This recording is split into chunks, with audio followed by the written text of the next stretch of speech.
wabarakatuh. Apa kabar Ananda solih-solihah Ibu?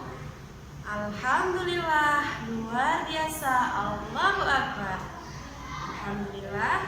Alhamdulillahirabbil alamin wa bihi nasta'in ala umurid dunya waddin wa ala alihi wa ashabihi ajmain. Amin. Alhamdulillah, hari ini kita bertemu kembali insyaallah dalam pelajaran Sirah Nabawiyah. Nah, sebelum kita mulai pelajaran kita hari ini, mari sama-sama kita mulai kelas kita dengan beristighfar sama-sama 3 kali. Ya, istighfar kita mulai. Astaghfirullahaladzim alladzi la ilaha illa huwal hayyul qayyum wa atubu ilaih. Astaghfirullahaladzim alladzi la ilaha illa huwal hayyul qayyum wa atubu ilaih.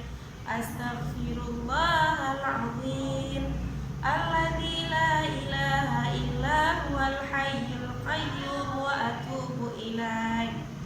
Alhamdulillah. Oke, Ananda solih-solihah Ibu. Selanjutnya mari kita buka Al-Quran kita masing-masing, dan kita buka Quran Surah Al-Baqarah ayat yang ke-218. A'udzu billahi minasy syaithanir rajim. Bismillahirrahmanirrahim.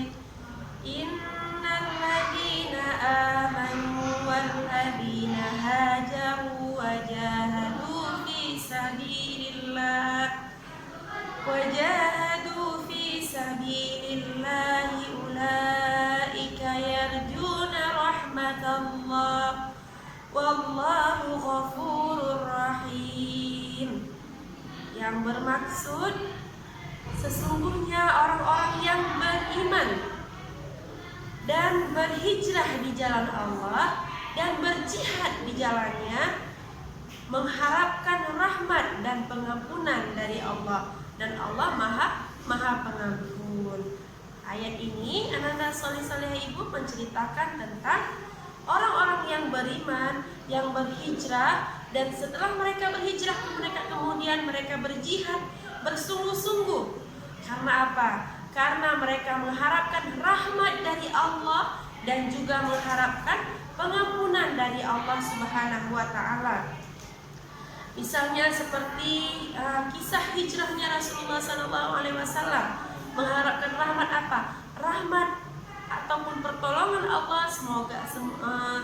Semoga setelah Rasulullah hijrah ke kota Madinah, Rasulullah mendapatkan pertolongan dari kaum muslimin yang ada di Madinah, sehingga agama Islam mudah tersebar di kota Madinah.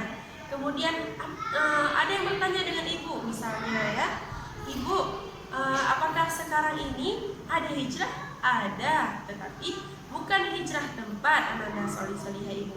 Hijrah kita pada saat ini adalah yang dimasukkan dalam ayat tadi.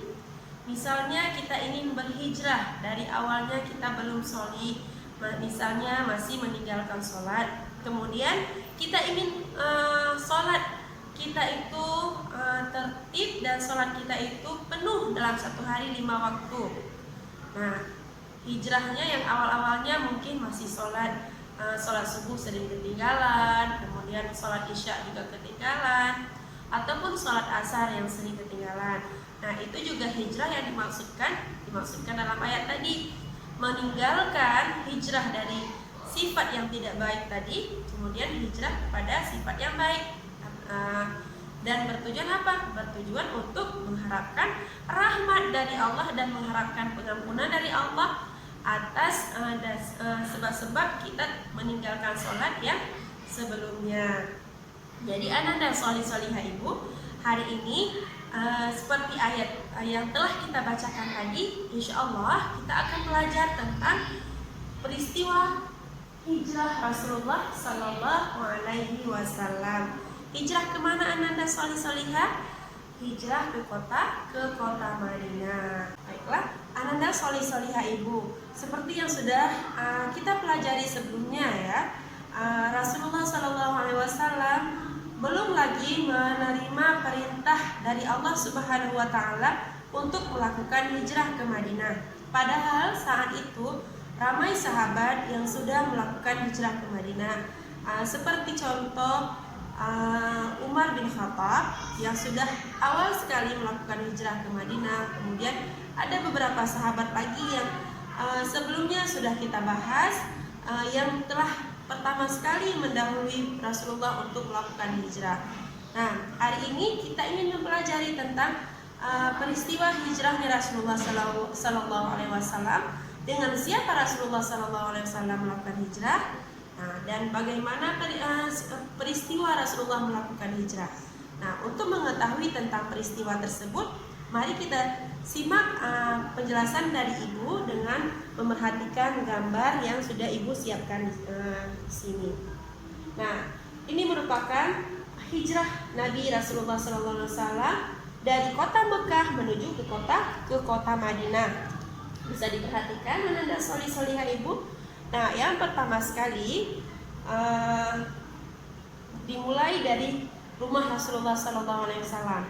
Nah, ini merupakan gambaran rumah Rasulullah SAW. Gambaran rumah Rasulullah SAW itu berupa dindingnya itu dari tanah ataupun batu yang disusun, kemudian atapnya itu dari pelepah kurma, ya. Kita bisa lihat itulah kesederhanaan situasi kehidupan Rasulullah SAW. Nah, Rasulullah mulai melakukan hijrah itu pada 28 Safar. Pada saat itu sudah turunnya ayat dari Allah Subhanahu wa taala melalui malaikat Jibril, merupakan perintah kepada Rasulullah untuk melakukan hijrah ke Madinah. Nah, pada saat itu Rasulullah diperintahkan oleh Allah untuk melakukan hijrah bersama siapa? Nah, bersama dengan orang yang terpilih, yaitu Sayyidina Abu Bakar bin kafir Quraisy sudah ramai yang berada di sekeliling rumah Rasulullah. Tujuan mereka apa, Ananda Ibu? Nah, tujuan mereka adalah ingin membunuh Rasulullah SAW. Kaum kafir Quraisy yang dipilih tersebut adalah pemuda-pemuda yang hebat dari kabilah-kabilah Quraisy ataupun kabilah-kabilah Arab yang ada di kota Mekah pada saat itu, ya. Mereka sudah mengelilingi rumah Rasulullah SAW. Kemudian pada saat itu Rasulullah meminta kepada siapa? Iya, betul, kepada Sayyidina Ali bin Abi Thalib untuk tidur di tempat tidur Rasulullah, di tempat berbaringan Rasulullah, supaya ketika kaum kafir Quraisy mengintip dari jendela, mereka berpikir bahwa Rasulullah sedang tertidur di tempat tidur beliau. Kemudian Rasulullah pun mengambil segenggam pasir dan melemparkan kepada mereka semua, sehingga ketika Rasulullah melemparkan kepada mereka semua dan mereka tidak bisa ataupun tidak melihat Rasulullah keluar dari rumah beliau. Nah, pada saat itu ketika Rasulullah lempar pasir tersebut dan mereka tidak bisa melihat Rasulullah, dan Rasulullah pergi ke rumah Sayyidina Abu Bakar bin Abu Bakar. Kemudian mereka pun masuk ke dalam rumah. Ketika mereka masuk ke dalam rumah dan mereka membuka selimut, apa yang terjadi? Ketika mereka membuka selimut, mereka pun menyaksikan bahwa ternyata itu bukan Rasulullah, melainkan Ali bin Abi Thalib. Kemudian Rasulullah menuju ke rumah Abu Bakar. Ketika sampai di rumah Abu Bakar, kemudian Rasulullah dan Abu Bakar pun pergi ke menuju ke Gua Sur. Nah, ini gambaran Gua Sur, anak-anak Ibu, kecil sekali, ya, Gua Sur. Nah, kemudian Rasulullah dan Abu Bakar pun di Gua Sur selama 3 hari. Nah, kemudian ketika Abdullah bin Uraiqib datang, Rasulullah dan Abu Bakar pun menaiki kuda dan unta masing-masing menuju ke Madinah. Dan pada saat itulah Rasulullah dan Abu Bakar dan Abdullah bin Uraiqib menuju ke kota Madinah. Pada saat itu, apa yang dilakukan oleh kaum kafir Quraisy? Kaum kafir Quraisy sudah mengatur satu perencanaan. Apa perencanaan mereka? Perencanaan mereka adalah siapa saja yang bisa menemukan Rasulullah dalam keadaan hidup ataupun dalam keadaan sudah meninggal, maka mereka akan mendapatkan hadiah berupa 100 ekor unta. Kemudian di dalam perjalanan dari Gua Sur menuju Kuba, kemudian seorang kafir Quraisy yang pada saat itu bernama Suraqah bin Jushum kemudian ingin datang dan menebas Rasulullah menggunakan kudanya.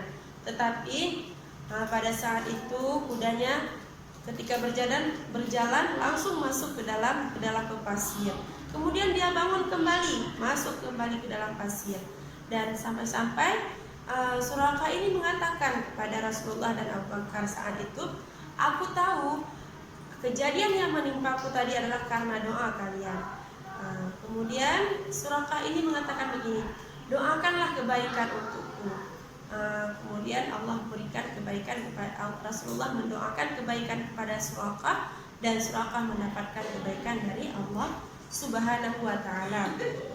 Oke, Ananda solih-solihah ibu. Selanjutnya sampailah Rasulullah SAW pada 18 Rabiul Awal di Kuba. Ketika Rasulullah sampai di Kuba, Rasulullah membangun sebuah masjid di sana, yaitu masjid yang pertama di dalam dunia Islam.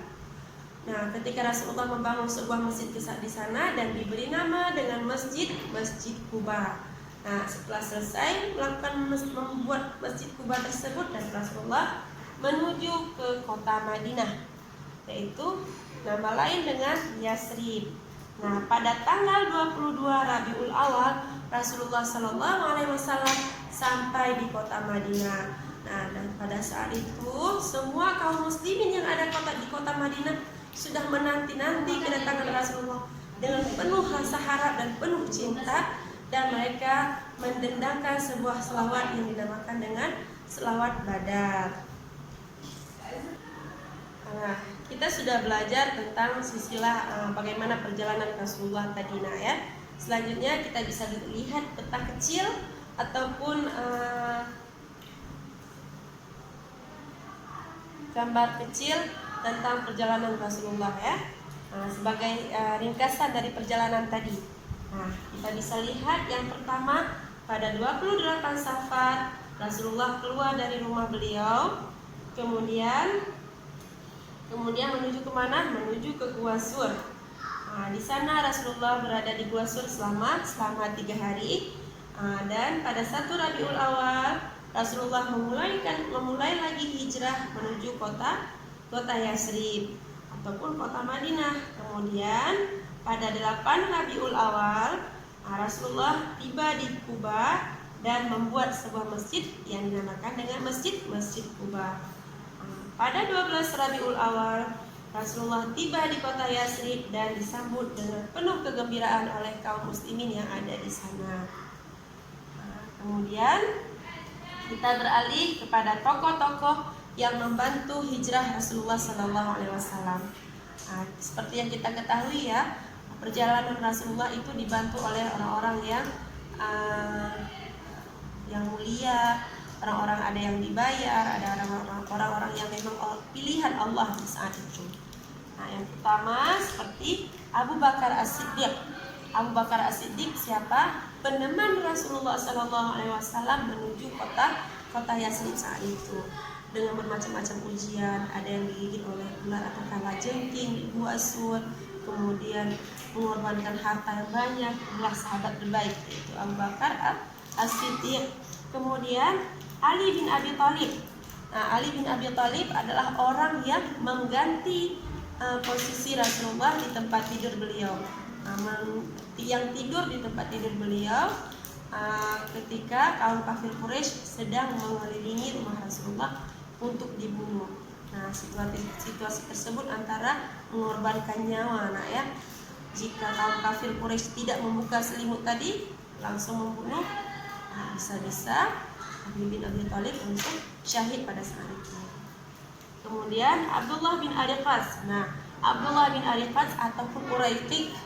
Nah, beliau adalah pemandu jalan Rasulullah menuju kota Madinah, orang yang dibayar oleh Abu Bakar untuk menunjukkan arah dan untuk menjadi driver lah dalam bahasa kita sekarang, ya. Kemudian Abdullah bin Abu Bakar. Nah, ini merupakan anaknya Abu Bakar bin Abi Thalib. Anaknya Abu Bakar As-Siddiq. Abdullah bin Abu Bakar ini memberi kabar tentang kegiatan orang Quraisy yang mengatur budaya untuk Rasulullah SAW. Ketika Rasulullah berada di dalam Gua Sur, informasi-informasi yang didapatkan oleh Abdullah disampaikan kepada Rasulullah dan ayahanda beliau yaitu Abu Bakar. Kemudian Amr bin Furaihah. Nah, Amr bin Furaihah ini beliau adalah orang yang memberi susu kambing kepada Rasulullah dan orang yang menghapus jejak kaki Abdullah ketika Abdullah bin Uraikid tadi ketika mengendarai unta ataupun kuda tadi menuju ke kota Madinah. Kemudian satu lagi yang wanita yang digelar dengan tali pengikat pinggang ya, yaitu Asma binti Abu Bakar. Nah, orang yang membawa makanan dan memasakkan makanan untuk Rasulullah dan Abu Bakar As-Siddiq. Padahal dalam keadaan hamil yang besar, tetapi berusaha keras untuk berkontribusi lebih untuk dakwah ini. Alhamdulillah. Mungkin itu saja yang bisa kita bahas tentang kisah peristiwa hijrahnya Rasulullah SAW. Nah, untuk kesimpulannya, Ananda Solihah Ibu sudah menyaksikan bagaimana peristiwa hijrah ini sakit pedih yang Rasulullah SAW rasakan ketika melakukan hijrah, ketika menyampaikan dakwah Islam ini. Jadi oleh sebab itu Ananda Solihah Ibu haruslah menjadi anak-anak yang solih dan menyampaikan dakwah Islam ke semerata dunia, insya Allah ya, menyampaikan Islam kepada orang lain. Karena tanpa permulaan dakwah dari Rasulullah SAW, kita tidak bisa dan tidak akan pernah hidup senyaman sekarang ini. Karena pada saat itu kezaliman merajalela dan kemaksiatan di mana-mana. Ya, mungkin itu saja dari Ibu. Kita akhiri dengan tasbih kafarah. Subhanakallahumma wa bihamdika asyhadu an la ilaha illa anta astaghfiruka wa atubu ilaik. Wassalamualaikum warahmatullahi wabarakatuh.